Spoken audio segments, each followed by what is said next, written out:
Hello and welcome to Blender to Dota. This is the first tutorial in hopefully a long series of tutorials showing you everything you need to know about Blender and everything you need to know to get your item into Dota 2 Workshop.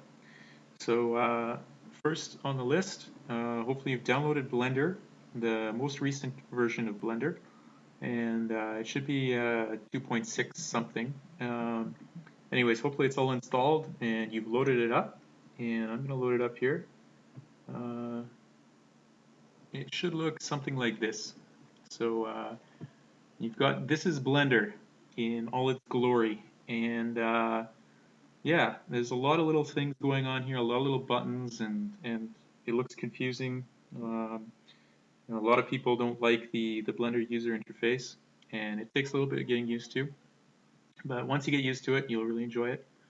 And you'll still get frustrated from time to time, but there's a great Blender user community at blenderartists.org, I think, and any question you have, you get it answered right away. So, so yeah, Blender has been around for a long time, and it does a million different things not related to creating items for Dota for Dota 2, so or any other video game.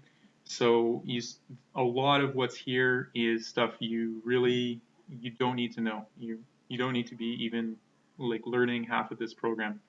All we're interested in is creating 3D models for games basically. So we're only going to look at a few of the different features in this program. So first off, right away, I'll say that you're looking at this screen here. This main area here, it's a 3D view of the default cube. I guess all Blenders opened with a default cube in the center of the scene. I'm not sure why, but anyways, there it is. And that's obviously not complex enough for Dota. It's probably not going to make it in the work and make it in game like that. We're gonna have to change that. We're gonna have to add some textures and make it a little bit more interesting looking.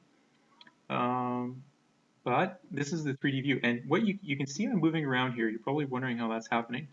Um, I'm going to show you.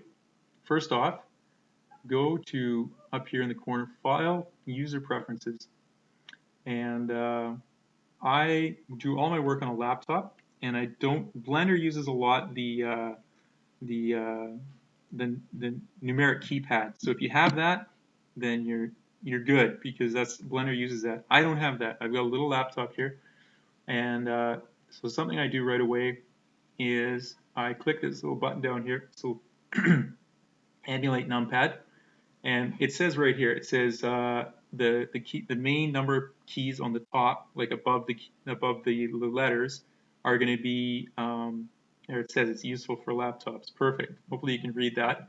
So I'm going to emulate the numpad, and keys 1 through 0 are going to be the number pad keys now. And I've also just got the little trackpad on the laptop right now. So I'm going to put emulate 3-button mouse because I don't have a middle mouse button. I've just got the left and right click. So that's another thing I'm going to put there. I'm going to save the user settings, and I'm just going to close this window now. So how I'm moving around the scene like this, first of all, I'm holding down Alt, and then I'm left clicking, and then I'm just putting my mouse on or my finger, sorry, on the trackpad. You could do this with a mouse as well. And then I'm just spinning around. So you can see I'm spinning around the scene like that with Alt and left click. And now if you go, you can do another combination, Alt Control and then left click. That's going to zoom you in and zoom you out. So that's a pretty good thing to learn. And then Alt Shift and left click. That's going to pan you around the scene. So you can pan around like that. And those combinations are really critical. So learn all those. And next thing I'm going to show you is you'll see here we're in perspective view. And that's great, but a lot of times you want to be just looking in orthographic view. So you have you can precisely move things. So you want to hit, if you have a numeric keypad, you can hit 5, or in my case, since I changed all the keys, it's just going to be 5 on my keyboard, and that puts me in orthographic view. You can see the change there. Hit it again, 5 perspective, 5 orthographic. It's going to tell you up in the corner here too. So there I am in perspective, 5 orthographic. Now I'm also going to hit 7. That puts me in a top view. 3 to go to a side view, 1 to go to a front view. All of those can be combined with control to get the back view, the bottom view, and the other side. So you got all of those plus control. Let's do that quickly. Control 1, that's the back. Control 3, that's the left. And control 7, that's the bottom. So 7, I'm in top view again in orthographic. So there you go. That's navigating in the 3D window.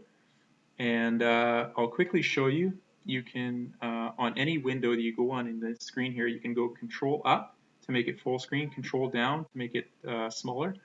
And there's this little panel, this Object Tool panel on the left here. You can hit T to close it, T to open it. And there's another panel that's useful to have. It's N, and this has got more detailed information about your model. So that's a transform. No, that's not just transform information. It's got a bunch of stuff here. A view, 3D cursor, items. Anyways, that's all useful stuff to have. So N to open it, N to close it, T to close this one. And that's the intro video to Blender, and I hope you enjoy it. So next video, I'll teach you. I'll teach you how to get started on designing your first item.